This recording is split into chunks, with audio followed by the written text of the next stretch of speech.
Baik, selamat malam Pak dan teman-teman. Kami dari kelompok 4 akan menampilkan hasil kerja kami, di mana kelompok 4 ada beranggotakan saya sendiri Afrikusiti dengan NIM 210604003.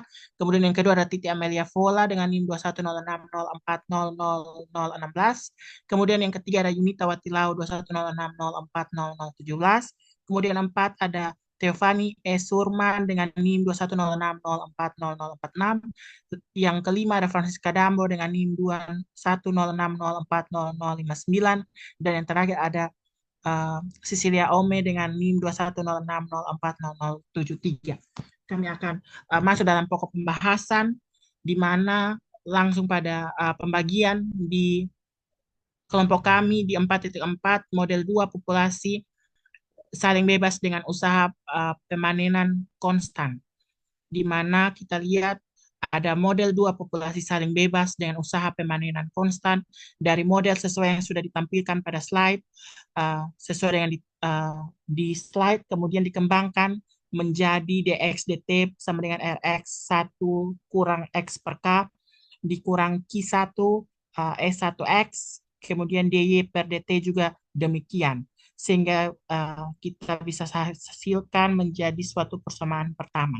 Di mana model yang ditampilkan itu dikembangkan dengan pertimbangan bahwa kedua populasi yang saling bebas tersebut dipanenkan dengan laju permanen proporsional dengan ukuran masing-masing populasi.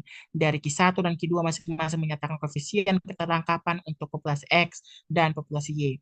Dari konstan E1 dan E2 masing-masing menyatakan usaha permainan yang dikenakan pada populasi X dan Y itu demikian.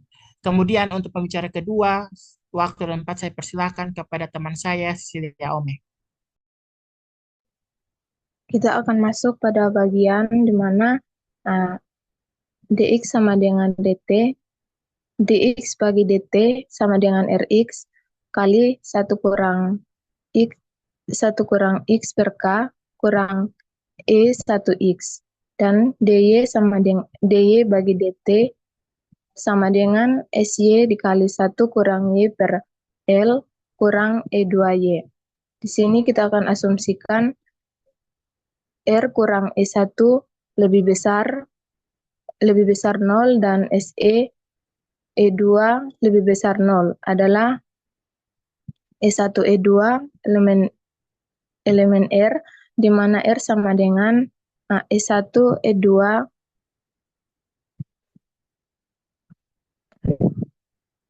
E1 E2 dan 0 lebih kecil E1 lebih kecil R, 0 lebih besar E2 lebih besar S. Dengan asumsi di atas, maka model 2 sama dengan model 1. Model 2 punya 4 titik keseimbangan non negatif, yaitu 0,0, ada 0,0, X3,0, dan 0,Y3, dan X3,Y3, di mana X3 sama dengan K kali R kurang S1 dibagi R, dan Y3 sama dengan L kali S kurang E2 dibagi S. Selanjutnya akan dijelaskan oleh teman saya. Ya baik, dari 4 titik keseimbangan tersebut, untuk titik X3, Y3 itu merupakan titik yang stabil, asimpotik, dan akan dihubungkan dengan penerimaan total, biaya total, dan keuntungan. Nah, nilai usaha pemanenan dinotasikan dengan E1 dan E2 itu akan ditentukan sedemikian sehingga kita peroleh suatu titik keseimbangan X3 dan Y3 yang stabil, asimptotik, dan memberikan keuntungan yang maksimal. Nah, unit harga untuk stok populasi X dan Y itu dinyatakan sebagai P1 dan P2.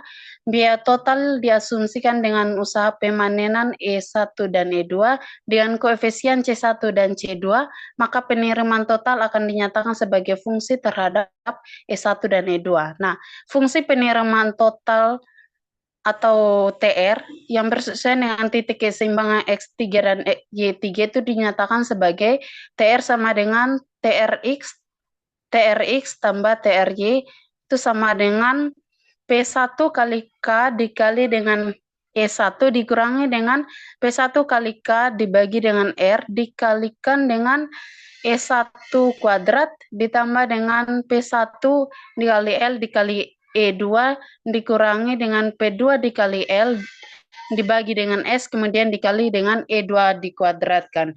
Nah, itu kita namakan sebagai persamaan 3.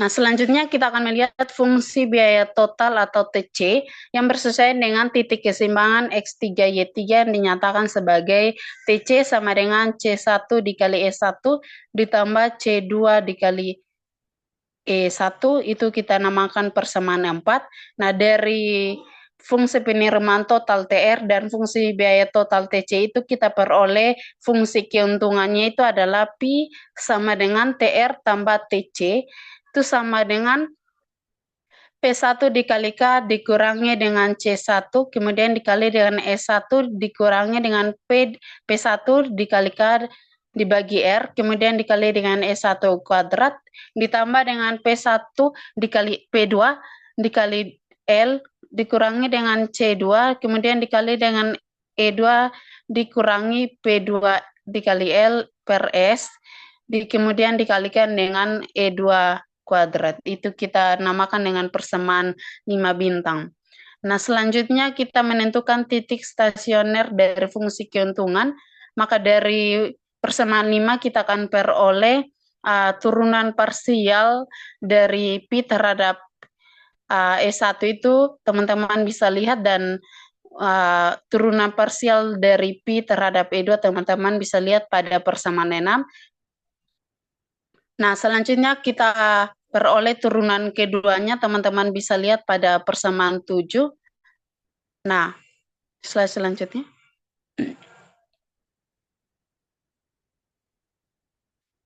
Nah, titik kritis dari persamaan 5 diperoleh dengan mengambil persamaan bahwa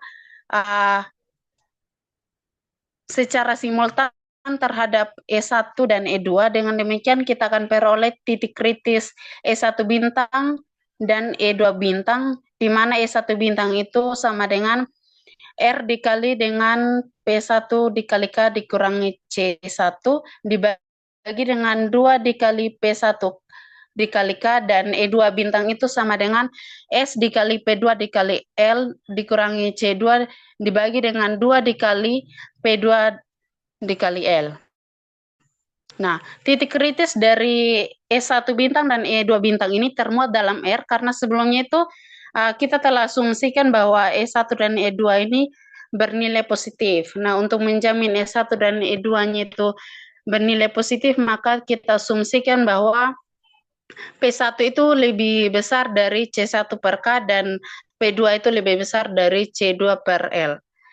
Nah, dengan asumsi seperti itu kita pertimbangkan dan kita gunakan yang biasa digunakan oleh Chark pada tahun 1976. Nah, dengan demikian nilai dari E1 bintang dan E2 bintang pada persamaan 7 kita peroleh determinan matriks D-nya sebagai berikut. Teman-teman bisa lihat matriks D itu kita peroleh 4 dikali P1 dikali P2 dikali K dikali L dibagi dengan R dikali S.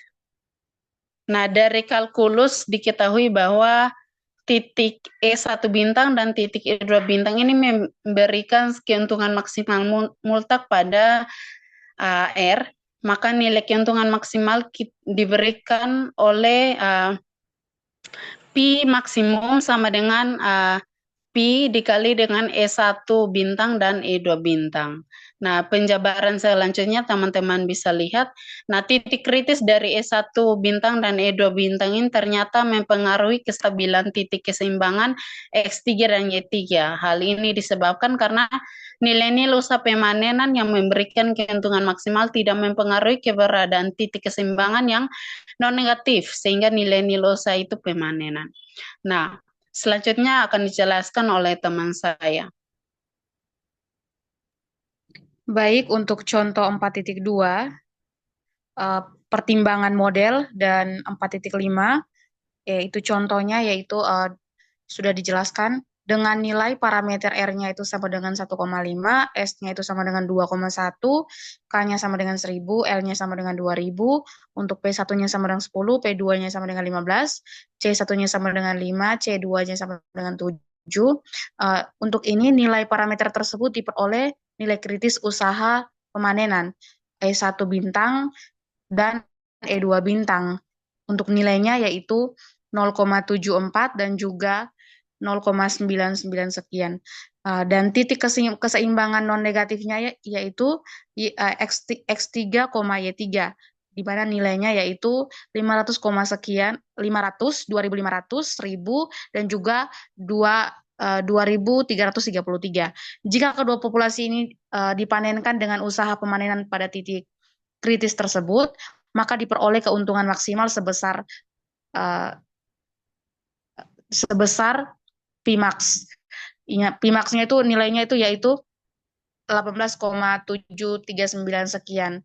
Nilai fungsi keuntungan ini maksimal terjadi pada puncak permukaan fungsi keuntungan seperti yang terlihat pada gambar 4.5 slide selanjutnya. Nah, kita masuk pada 4.5, model 2 populasi saling bebas dengan usaha pemanenan sama. Pada bagian ini, usaha pemanenan yang dikenakan pada model pertumbuhan populasi diasumsikan sama. Asumsi ini merupakan kasus khusus dari model yang telah dibahas pada bagian 4.4. Nah, untuk modelnya teman-teman bisa lihat pada slide, di mana modelnya ini kita akan dapat persamaan pertama, di mana persamaan pertama ini merupakan suatu perluasan dari model Sever untuk kasus di mana kedua populasi yang hidup bersama pada lingkungan yang sama dan saling bebas. Eksploitasi sendiri dengan menggunakan peralatan tangkap yang sama ditemukan pada Clark pada tahun 1976, itu disebut pada model pertama, mempunyai titik keseimbangan non negatif yaitu 0,0, X4,0, 0,Y4, dan X4,Y4, di mana X4-nya itu sama dengan K kali R kurang E dibagi dengan R, dan Y4-nya sendiri sama dengan S kurang R dengan R. Dari usaha penangkapan ini, dengan asumsi tersebut yang sudah didapatkan, maka maka kita akan mendapatkan fungsi keuntungannya yang dinyatakan sebagai berikut. Slide selanjutnya.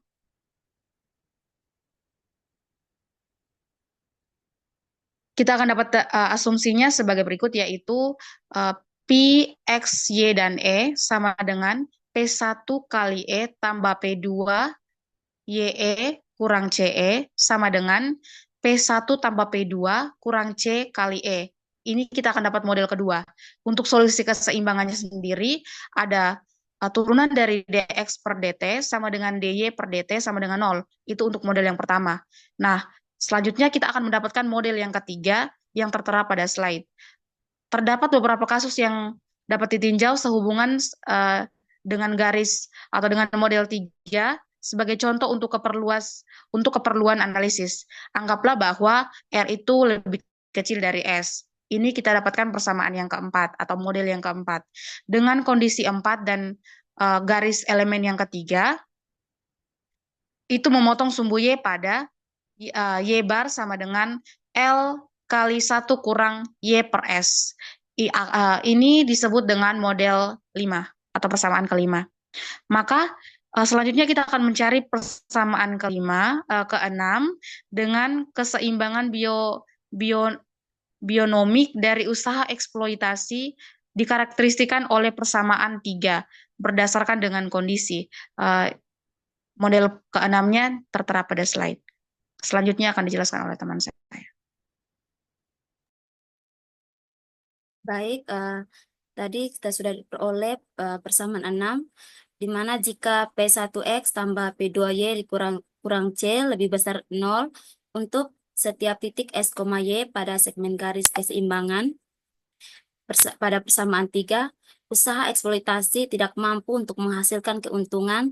Dengan demikian, dalam kondisi seperti ini, maka maka tidak akan ada usaha eksploitasi yaitu E sama dengan 0. Untuk kasus P1X tambah P2Y kurang C lebih kecil 0 akan ditinjau dua kasus seperti tertera pada slide. Teman-teman bisa lihat.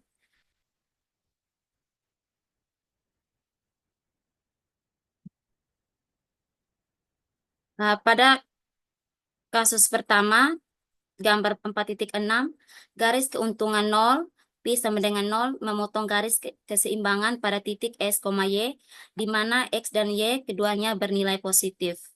Sementara pada titik 0, Y, di mana nilai X sama dengan 0.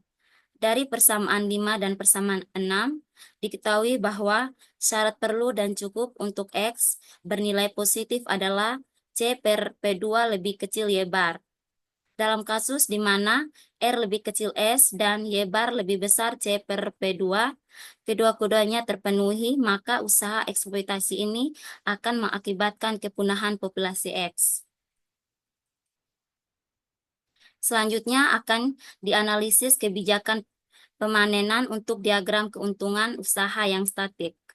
Dengan menyelesaikan persamaan 4.11, yaitu dx per dt sama dengan dy per dt sama dengan 0, diperoleh x sama dengan k dalam kurung r kurang e per r, dan y sama dengan l dalam kurung s kurang e per s. Fungsi penerimaan total sebagai fungsi terhadap E yang bersesuaian dengan titik keseimbangan tersebut diperoleh TR sama dengan TRX tambah TRY sama dengan P1 KE kali 1 kurang E per R tambah P2 LE kali 1 kurang E per S. Selanjut akan dijelaskan oleh teman saya. Maka kita akan peroleh nilai Pi untuk persamaan 7 bintang, yaitu P1 dikalikan dengan K ditambah dengan P2 kali L kurang C dikali dengan E dikurang P1 dikali K per R ditambah P2 kali L per S dikalikan dengan E kuadrat. Nah, untuk kita mendapat jaminan bahwa terdapat perpotongan antara kurva TR dan sumbu E, kita asumsikan bahwa P1K plus P2L kurang C itu bernilai positif dan di mana R dianggap lebih besar dari S. Sehingga teman-teman bisa lihat pada gambar titik 8 itu menunjukkan kurva fungsi penerimaan dan fungsi biaya untuk populasi X lebih dominan. Sedangkan untuk gambar 4.9 itu menunjukkan kurva fungsi penerimaan dan fungsi biaya di mana untuk populasi Y lebih dominan. Slide berikut.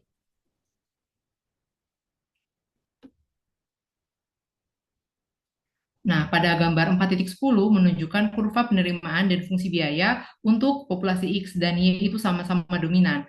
Nah, nilai usaha pemanenan E akan ditentukan sedemikian sehingga fungsi keuntungan yang kita peroleh itu maksimal. Nah, untuk hal tersebut, titik kritis dari fungsi keuntungannya itu diperoleh dengan menentukan dP per DE itu sama dengan P1K ditambah P2L kurang C dikurang 2 dikalikan dengan P1K bagi R plus P2L bagi S dikalikan dengan E sama dengan 0.